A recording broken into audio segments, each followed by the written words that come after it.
Hello, and welcome to Failing Up, a limited series from the shallow end about our collecting mistakes, how they impact us, and ultimately, how they help us better understand the card industry. It's about the moments we need, even if we don't necessarily want to go through them. I'm Dave, and I wanted to do this series to help us all feel a little less alone in this hobby. We have all made mistakes. No one is perfect, and maybe, just maybe, we can learn from each other. Today's guest is Dr. Jim Beckett, host of the long-running podcast, Dr. James Beckett Sports Card Insights. It might be hard to believe now, but there was a time when Beckett Media was an upstart underdog. As they began to pick up momentum, Dr. Beckett considered how to manage a growing company. But as he learned with one decision, bigger is not always better.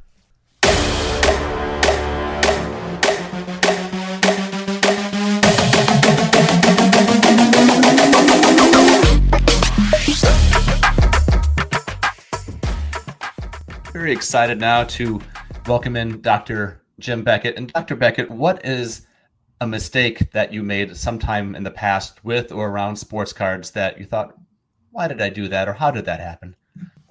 First, thanks, Dave, for having me on. And this topic really was a head scratcher for me. I've been blessed to make a lot of right decisions. So I say, well, what was a bad decision that I made that had to do with cards or collecting or the hobby? And basically, everybody has regrets of things they sold too soon or they didn't buy and all that stuff. Rather than going micro, to answer your question, I'm going macro. I don't know that anybody else is nobody will have my quite same answer. But in 1992, our magazines were doing great. The books, the magazines, this is before grading, before any kind of marketplace, really not much internet. So 1992, and we decided we were going to build a new headquarters building that would house our company for the foreseeable future. So we built a nice big building, had hired some architects, had all the employees contribute their ideas of we wanted to have a sports field. We wanted to have an indoor basketball court. We wanted to have lots of meeting rooms. We had a big long wish list. We had lockers. We had all this stuff, an in-house warehouse with loading docks. We had a build-to-suit that was in a great location. That was a great home for our company. The reason it was a mistake is because that was the peak of the market. And I did not build it as a multi-tenant facility. I thought, we're going to fill this thing up. And so me, Mr. Smarty Pants, that should know that you cannot time the market. But things were just going up and up and up. And they kept going up a little bit after that. But it kind of was pretty close to the high water mark when we moved in 93 with 183 employees, which is where we peaked. And so it was the building was built to handle 250. Now, no problem for the employees. They said, hey, we're just going to all have bigger offices.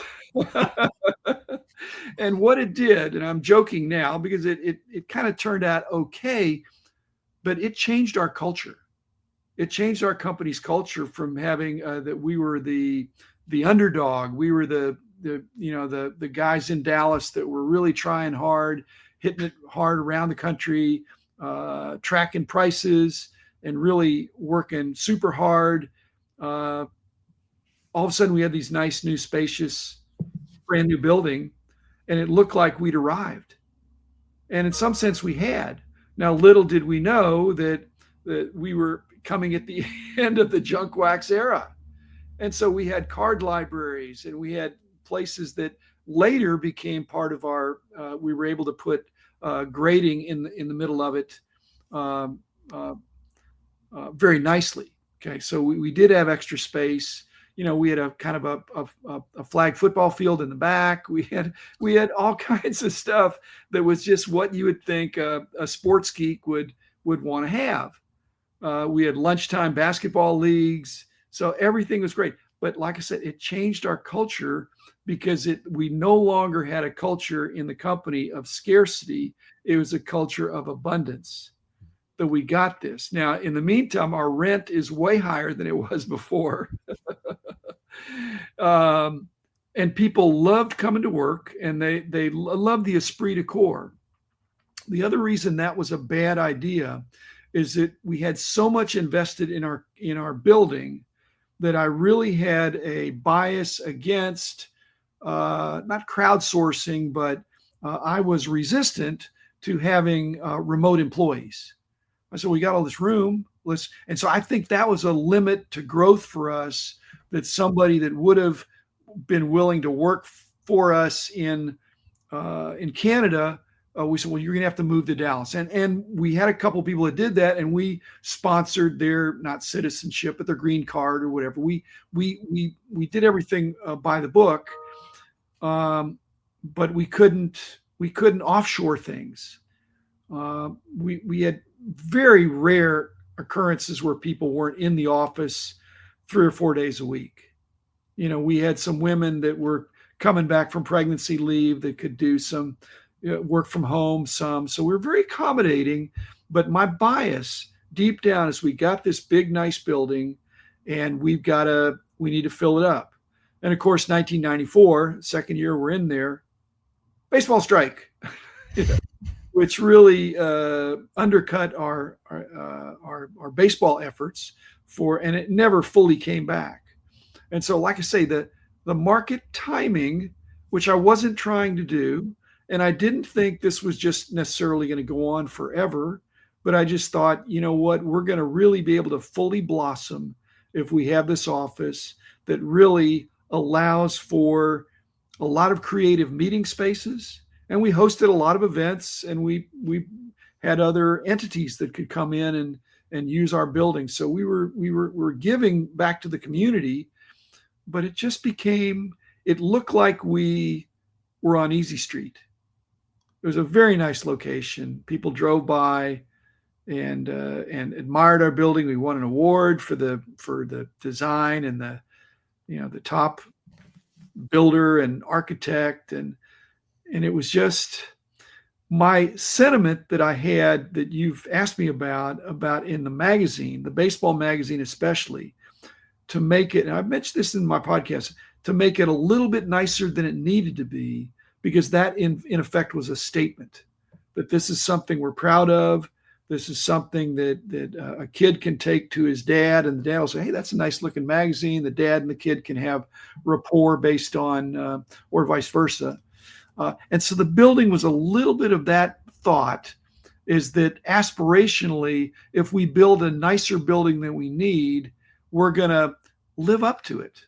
And in many cases we did, but financially it became a burden. And we weren't able really to successfully sublease the building. And so when the company was sold many years later, the building was sold too. And frankly, I'm not that helped, but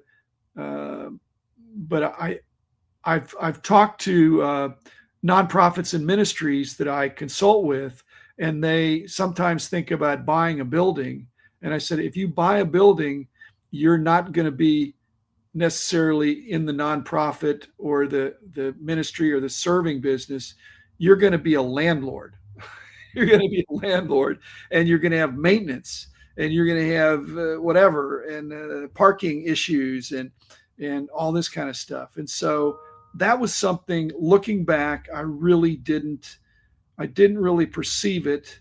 And yet, if I go back, like you've said, go back and read various what people were saying back in 92, 93, 94, before the baseball strike, people were just bullish. And I was bullish too. And it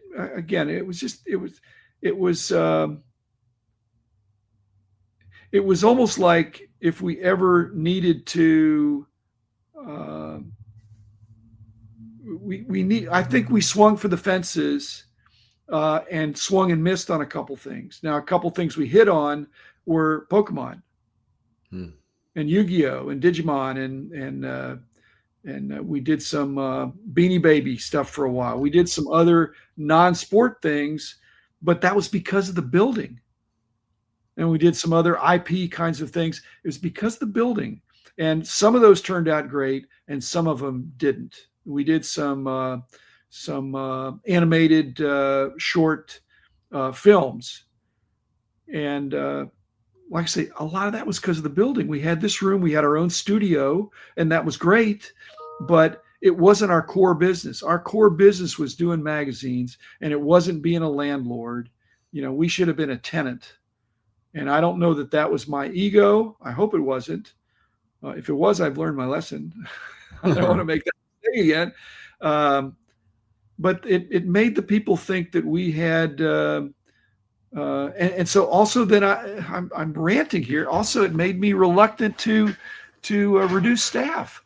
I mean, I never liked to. I loved hiring people. Nobody likes to lay people off. But when you have an ebb and flow, especially after the baseball strike, I was very slow to eliminate positions. We didn't need as many people, but we had all this room. Yeah.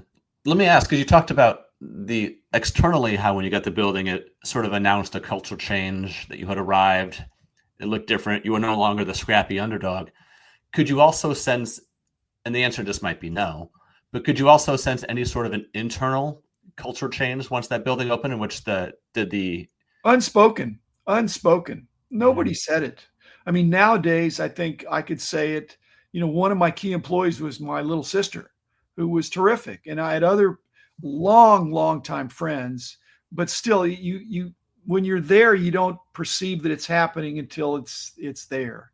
They were just enjoying it. They were really enjoying. So it wasn't a doom kind of thing. It was just we've arrived, and we hadn't arrived. We had to put out a magazine every Monday and a book every 3 months, and so we still had the same work product. Was it easier to get our work done? Maybe a little bit, because we had more internet tools and plenty of space, and it was state of the art. So would you say then that one of the takeaways then might be that bigger isn't always better, or just consider what bigger might mean? Bigger was not better. Another example of that is we had all this, we turned our office into a little bit of an art gallery. If you look back in the magazines in the 90s there, we had our art contest, and we bought some of the winners. So we had ample wall space. And so they would never say that at the time, but it was like, if we were thinking about maybe eliminating a person, they'd say, why don't we just sell a painting? And I think that was whispered, but I think I heard it one time, and that hurt. Yeah. Because and again, the person's worth a lot more than the painting, but it was just symbolic that it looked like we were winning awards, but we were not. We weren't as solid. When we had tight quarters, we operated tightly. I mean, there just was something there. Then when people were sharing offices, they had more collaboration than when they had to walk 50 yards across the building to meet with somebody they used to be in the next cubicle for. So, and I'm trying to relate it to the hobby, is that the hobby has had periods of rapid growth, and not everybody handles it equally well. And sometimes, gearing up, I've said sometimes being part-time in this hobby can be more lucrative and more fun than being full-time. And it's like we went to the big time. We went beyond full-time to the big time. So I guess then as we wind down, I think my last question for you would be, is now you've no longer with the company, of course, you're retired, but you were still heavily involved in talking about the hobby, and you still collect. Do you see other companies, and you don't have to name specifics, but do you see other companies sometimes maybe biting off more than they should too quickly? And how do you think about that when you see that? Well, like I said, I meet a lot with organizations that have frankly desire to not be lean. And being lean is to be nimble and lean is especially important in the 21st century. Some of this was late in the 20th century, and bricks and mortar was a sign of success. And now being nimble and lean, and so a lot of these entrepreneurs in the industry, even that I meet with, is stay lean, and having lots of employees is not as important as having a lot of teammates, some of whom may be contract, some of them may be as needed. Don't just make your body count big for the sake of impressing anybody. Well, Dr. Beckett, thank you. I will never get out of my mind now the image of people playing flag football at work on their lunch break. Thank you for your time. We had sand volleyball too. That was messy. You had to take a shower to come back in after that. Right. Take care, and thanks for your time. Thanks, Dave.